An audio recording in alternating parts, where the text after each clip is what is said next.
Hello this evening. My name is Steele.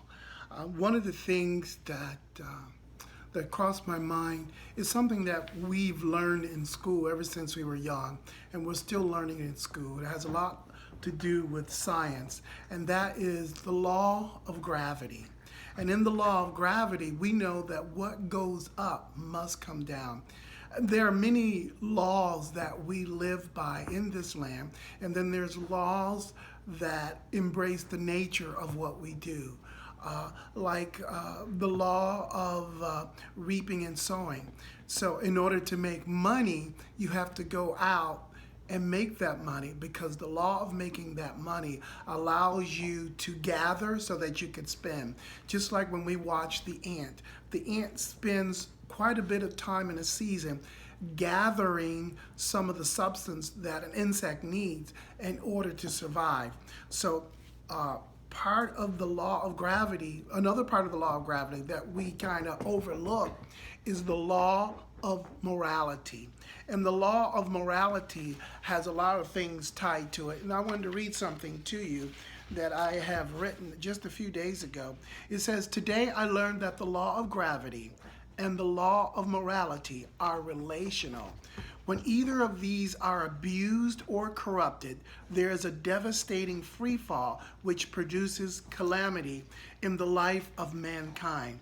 When these laws are broken, pain, hurt, and death can and will be the outcome unless an individual is warned or corrected. This is something God has been doing since the birth of mankind. Mankind has learned how to live and work with the laws of gravity, which is done through our observation of science. Not trying to violate these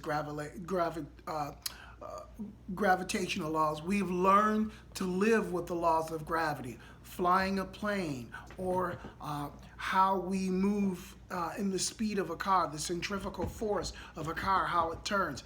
These are laws that we've learned to live with. We learn to understand.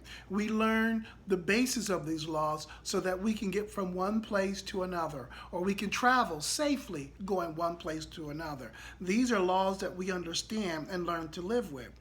We have, but with moral law, we have violated these laws. We have not learned to live and to work with these laws. We have hurt one another. We have abused one another. We have used racism to separate one another.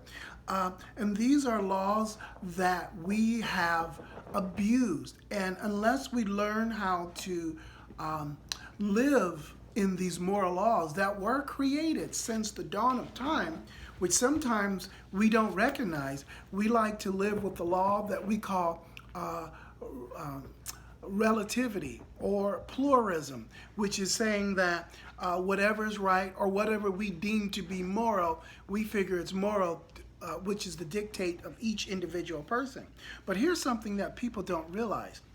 Ask yourself, when was the last time you picked up a Bible and actually read the whole book of Genesis, starting with the first chapter of Genesis? And when you read the first chapter of Genesis, everything God created, you going through each day, he would end each day saying that this is good, this is good.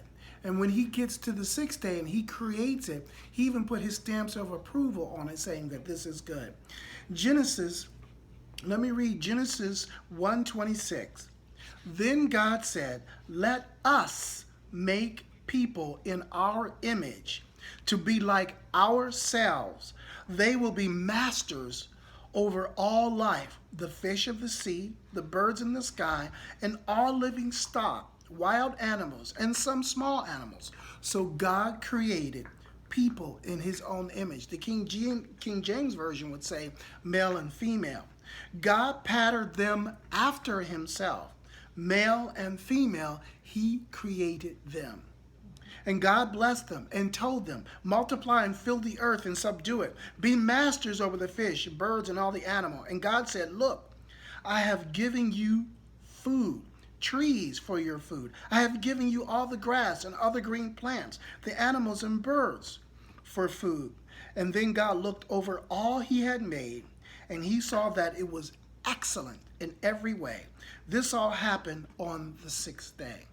And what I'm trying to say here is that when God made everything, he created everything in such a moral state that the laws of gravity, the laws of reaping and sowing, the laws of subduing, the laws that we are made in his image reflect God's personality, reflect God's purpose, reflect God's design. And this is the science that God had made, that we would all be molded in the concept and in the understanding, in the construct of moral law.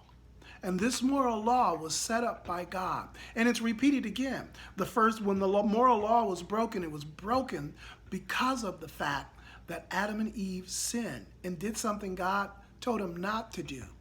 This same moral law was broken once again with Cain and Abel, where the first murder, the first shedding of innocent blood would happen. And then God made another covenant with Noah, strengthening this moral law, letting him know what the concepts were. Well, in today's culture, we are far from that moral law. Anytime we are separated from God, the moral law becomes a distance, because the first moral law was set up by God. Our founding fathers in America, when they first wrote the Declaration of Independence, it talked about that all men are created and that they're equal, and that in the creation they are recognized by God through this type of moral law. And this is the moral law that's broken. We manage to keep the law of gravity. We understand the law of gravity, even the law of light, the law of sound, the law of speed. But we have problems keeping the moral law of how we treat each other. And that is so important. In Matthew, there was someone who asked Jesus a question about what out of the 613 laws that are given to the Jews at that time, and then God gave 10 basic laws out of the 10 commandments that basically cover everything within that 613 laws.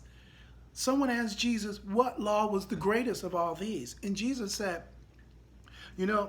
only 2 laws are required. That is to love the Lord your God with all your strength, all your mind, and all your heart. And he said the second law was like it.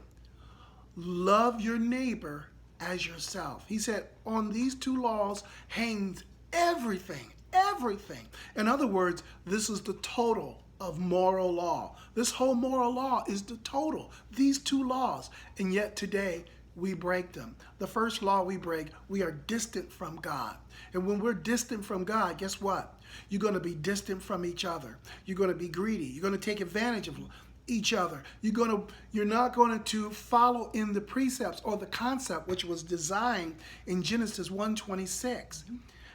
And when we are separated from that, guess what happens?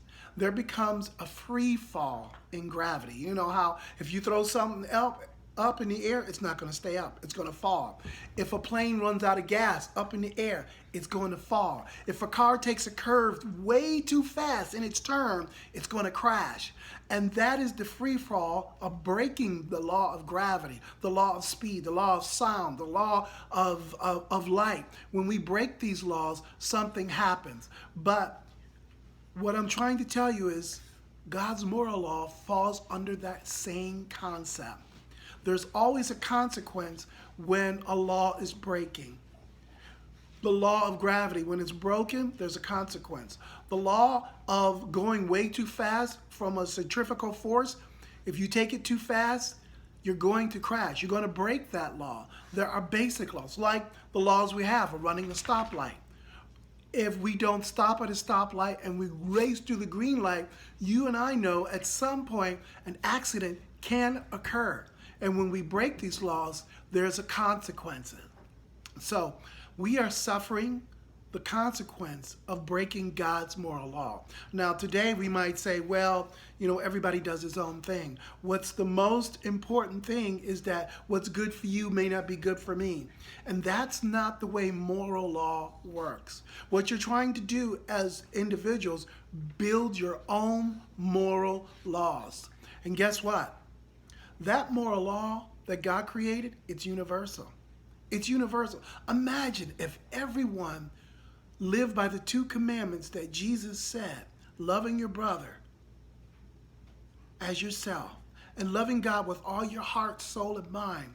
That is going to turn this whole globe around because we're going to care for each other. You see, it's not just everyone should love each other. Love is no good unless God is involved, because John, the 14th chapter of 1 John says, God is love.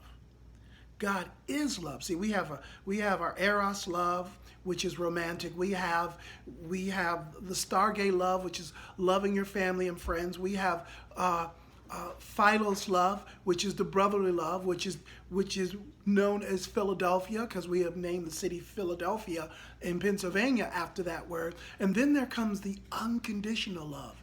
It's called agape, but we pronounce it agape. Agape love is a love that's so unconditional that I can love you no matter what. I can love you so unconditionally. That's the way a mother loves her child, even though her child does some bad things. Her children may do some bad things, but the love of that mother is going to continue to love that mother, hope for the best for that child, want that child to change, and that love is a love that doesn't stop. God's love is exactly like that. He's calling us. He's pulling us. He wants us. He's saying that you can be forgiven. Two of the greatest, most powerful things on earth is love and forgiveness. Because when you forgive someone because of the love you have, which is agape, unconditional, guess what? We change lives when we love like that. So what I'm basically saying, and everything that I'm mentioning here, is that moral law is just as important as the law of gravity. You break the law of gravity, there's consequences. And if you break the law of morality, there's consequences. In today's culture, we are suffering the consequences because we are not following the basic moral law of God. He's put it in here 613 times. He have given it to a Jewish culture. Genesis, he set the standard. And then with Noah, he sets the standard. With Cain and Abel, he rebukes them for shedding innocent blood. And throughout history, we kept shedding innocent blood.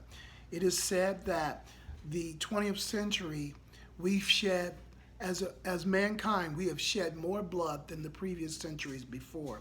And when I studied it and I realized how that happened, we discovered in that century, Hitler killed, Mussolini killed, Stalin killed, Mao killed, and all these are contemporaries of that time.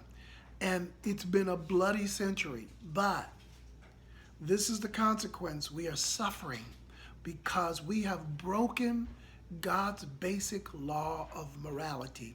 And Jesus gave us the two greatest laws there is in order to keep the law of morality in place. That is to love God with all your heart, soul, and mind, and your strength, and to love your neighbor just as you love yourself. And if you can do that, if you remember that, if you make a decision to follow God's law of morality, your life is going to be so much better. And one of the things I want to encourage you is pick up your Bible. Start reading Genesis. Start finding out what God's laws are. What is his law of morality? Because it's here in black and white. And that's a problem because a lot of people want their own moral law. You can do that if you wish to. But in the end, we have to face a moral God who's already set moral standards for our lives. Thank you for listening to me, and I hope you have a great day.